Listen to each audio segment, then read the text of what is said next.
ওয়ারিস যা হবে, বাবার ইন্তেকালের পরে, মায়ের ইন্তেকালের পরে সন্তান কতটুকুন পাবে কোরআনে লেখা আছে না নাই?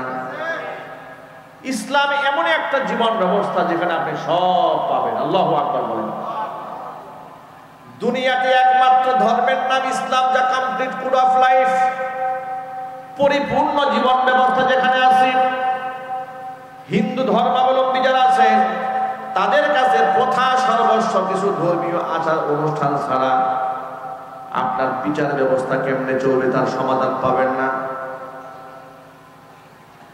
প্রতিবেশী দেশের সাথে কি আচরণ হবে তার সমাধান আপনি খুঁজে পাবেন না। ব্যবসা করতে বসেছেন, কোন ইনসাফের নীতিতে ব্যবসা করবেন তার কোনো কুলকিনারা আপনি অন্য ধর্মের মধ্যে খুঁজে পাবেন না। কিন্তু কোরআন এমন একটা জীবন বিধান মানুষকে দান করেছেন। আল্লাহ পাক বলেছেন, ওয়াইলুল লিল মুতাফফিফিন আল্লাযীনা ইযা ক্তালু আলান নাসি ইস্তাওফুন ওয়া ইযা কালুহুম আও ওয়াজানুহুম ইউখসিরুন। আল্লাহ পাক বলেন, ও ব্যবসায়ী, ব্যবসা করতে বসে নিজে যখন গ্রহণ করবে পরিপূর্ণ নিবে, কিন্তু কাস্টমারকে যখন দেবে তখন ওজনে কম দিবা। তোমার মতো হাজি ব্যবসায়ীর জন্য জাহান্নামের আগুন ছাড়া আর কিছুই নাই। সুবহানাল্লাহ কন্যা, সুবহানাল্লাহ। কি নাই ইসলামে? সব আছে, সব আছে। মিরাজ সম্পদ কেমনে বন্টিত হবে তা কোরআনে লেখা আছে, আছে না? যদি বলেন ইসলামিক পারিবারিক আইন এই দেশে আছে না? মিরাজ বন্টনের ক্ষেত্রে আইন আছে। যেহেতু মুসলমানদের জন্য আইন আছে, সেখানে খোলাখুলি বলা আছে ছেলে কতটুকু পাবে, মেয়ে কতটুকু পাবে, সব বলা আছে। আল্লাহ বলছেন, লিযযাকারি মিসলু হাযযিল উনসায়াইন, দুজন মেয়ের যে অংশ থাকবে একটা ছেলে সেই অংশ সমান পাবে। আল্লাহ পাক কি জুলুম করেছেন? হুজুরে বলেন। আপনারা যারা সামনে বসেছেন হয়তো মনে মনে ভাবতেছেন, হুজুর এটা শুনতে কেমন শোনা যায়? দুই মেয়ে যা পাবে এক ছেলে তা পাবে, তো একটু বৈষম্য তো মনে হয় এই বিধানের ক্ষেত্রে। এই আয়াতের মূল প্রতিপাদ্য বিষয় বুঝতে হলে আপনাদেরকে একটা এক্সাম্পল বুঝতে হবে, উপমা বুঝতে হবে। ধরুন আপনার দুটা ছেলে আছে। এই মাইকের আওয়াজ ঠিক করেন না, বক্সে তো নয়েজ দিচ্ছে, বক্সের নয়েজ বন্ধ করেন, আওয়াজ ক্লিয়ার করেন। হ্যাঁ ঠিক আছে।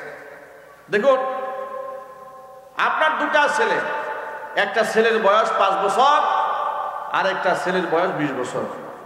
আপনি বাবা হিসেবে বাজারে পাঠাচ্ছেন, পাশেই আপনার বাজার, ধরেন এই যে একটা বাজার, এই বাজারের নাম কি? কালিয়া বাজার। এখান থেকে 1/2 কিলোমিটার দূরে আপনার বাড়ি। তা আপনি দুই ছেলেকে বাজারে পাঠাচ্ছেন, ছোট একটা ছেলে একটা ছেলে বড়। বড় ছেলের হাতে আপনি 1000 টাকার একটা নোট দিয়েছেন। তো ছোট্ট ছেলে ও আবদার করে বসলো, আব্বা যান আপনি ওকে নোট দিলেন, আমাকে দেবেন না? নিশ্চয়ই তোমাকে দেবেন। ছোট বাচ্চা ওকে 100 টাকার একটা নোট দিয়েছে। দুজনকে বাজারে পাঠালো। পাঠাবার সময় বড় ছেলের হাতে 950 টাকার আনুমানিক বিরাট একটা বাজারের লিস্ট ধরাই দিল। ওই ছোট ছেলে যাকে 100 টাকা দিয়েছে ওর হাতে কোনো বাজারের লিস্ট নাই। এখন আপনারা বলেন, বাবা কি এখানে বৈষম্য করেছে নাকি?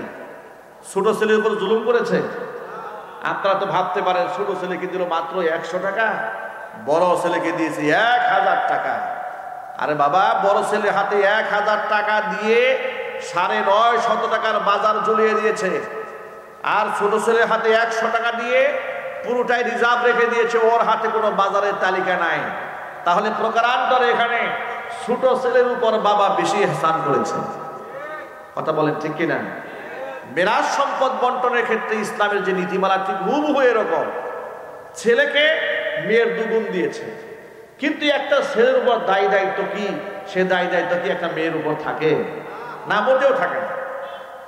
ছেলেটা বিবাহ করতে যাবে, তার নিজের পকেটের টাকা দিয়ে মহারণা দিতে হবে, খরচ। শ্বশুর বাড়ি থেকে লোক এসছে, স্ত্রী খরচ করবে না, খরচের খাত কিন্তু স্বামীর উপরে। এখানেও ছেলের উপরে খরচ। স্ত্রী অসুস্থ হয়ে গেছে, হসপিটাল নিতে হবে, স্ত্রীর অ্যাকাউন্টে টাকা থাকলেও ওই টাকা থেকে খরচ করা স্ত্রীর উপর বাধ্যতামূলক শরীয়ত করে দেয় নাই। ইসলামী শরীয়ত পুরা দায় দায়িত্ব স্বামীর কাঁধের উপর চাপিয়ে দিয়েছে। জোরে জোরে বলেন সুবহানাল্লাহ। এর মানে হলো, যদিও বাহ্যিক দৃষ্টিতে মনে হয় আল্লাহ পুরুষকে দুই মেয়ের সমতুল্য করে দিয়েছে, কিন্তু আসলে বাস্তবতা হলো যদিও ডাবল দিয়েছে, কিন্তু বাজার করার সমস্ত সমদয় খরচের দায় দায়িত্ব আল্লাহ পুরুষের কাঁধের উপরে দিয়েছে, মেয়ের উপরে খরচ করার একটি পয়সায় দায়িত্ব দেওয়া হয় নাই। যা দিয়েছে ইসলাম পুরোটাই রিজার্ভ, চিল্লা এখন আল্লাহু আকবার, পুরোটাই সেভিংস। শুধু সে খরচ করবে না, শুধু তার অ্যাকাউন্টে থেকে যাবে।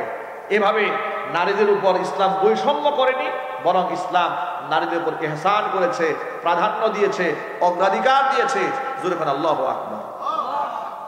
নারী উন্নয়ন নীতিমালা 2011 প্রণয়ন করতে গিয়ে স্বৈরাচারীর আমলে তারা বলল যে নারী পুরুষের সমান অধিকার নিশ্চিত করতে হবে। ফাইল তৈরি করলো, সকল ক্ষেত্রে, চাকরির ক্ষেত্রেও সমান হতে হবে, এমনকি মিরাজ বন্টনের ক্ষেত্রেও যে পুরুষ যে নারীর দ্বিগুণ পায় তা হবে না, এটা বদলায় ফেলতে হবে। এখানে এই বিধান ভেঙে দিয়া সমান করে ফেলতে হবে। চিৎকার দিয়া কর নাউজুবিল্লাহ। এই আইন 2011 সালে যখন স্বৈরাচারীর আমলে প্রণয়ন করার চিন্তা ভাবনা করা হলো, তখন মুফতি আমিনী রহমাতুল্লাহি আলাইহি বেঁচে ছিলেন, বাংলাদেশের সিংহ পুরুষ।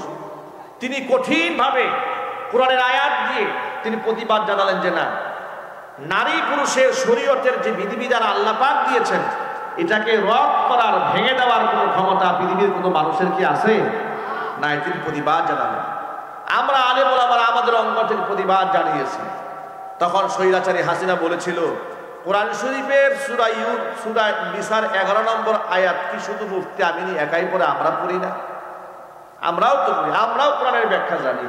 আমি আমার ভাষায় বলেছিলাম, মুফতি আমিনী রহমাতুল্লাহি আলাইহি একজন মুফতি, তার দৃষ্টিতে কোরআন পড়া আর স্বৈরাচারী শেখ হাসিনার দৃষ্টিতে কোরআন পড়া এটা এক জিনিস নয়। কারণ একজন মুফতি তিনি এখান থেকে মাসআলা ইস্তিমবাত করে বের করতে পারবেন, এর আহকামাত তিনি জানেন, কিন্তু সাধারণ পাঠক যারা, তারা মাসআলা অনুধাবন করতে পারবেন না। সুতরাং আপনাদেরকে বলি, চিকিৎসা ক্ষেত্রে সিদ্ধান্ত নেবেন কি আলেমের না ডাক্তারের? কমন ব্যাপার বুঝেন। চিকিৎসা করতে যাবেন, সিদ্ধান্ত নেবেন আলেমের না ডাক্তারের? বিল্ডিং কনস্ট্রাকশন করতে যাবেন, সিদ্ধান্ত নেবেন ডাক্তারের না ইঞ্জিনিয়ারের? যদি এই সহজ ভাষায় বুঝে থাকেন, দুনিয়া যদি এত বুঝেন, আপনি বিল্ডিং কনস্ট্রাকশন করতে গিয়া আলেমের কাছ থেকে আপনি সেখান থেকে পারমিশন নেন না, ডাক্তারের কাছে সাজেশন নেন না। আপনি ভালো করে বুঝেন এই কাজ ডাক্তারের নয়, এই কাজ আলেমের নয়, এই কাজ ইঞ্জিনিয়ারের। দুনিয়ার ক্ষেত্রে এত বুঝলেন, ইঞ্জিনিয়ার কাছে গেলেন, শরীর অসুস্থ হয়েছে, আলেম কি প্রেসক্রিপশন করলো সেটা আপনি না দেখে বিজ্ঞ ডাক্তারের কাছে যান, অভিজ্ঞ ডাক্তারের কাছে যান। যদি তাই হয়ে থাকে, শরীয়তের কোন মাসআলা শরীয়ত লঙ্ঘিত হয়, কোন কথায় আল্লাহ নারাজ হয়, কোন কথায় রাসূল পাক সাল্লাল্লাহু আলাইহি সাল্লামের কথা লঙ্ঘিত হয়, এটা পৃথিবীর কোনো ডাক্তার বলবে না, ইঞ্জিনিয়ার বলবে না, কোনো আইনজীবী বলবে না, এটা পৃথিবীর কোনো প্রাইম মিনিস্টার বললে হবে না। মুফতি, যোগ্য হক্কানি মুফতি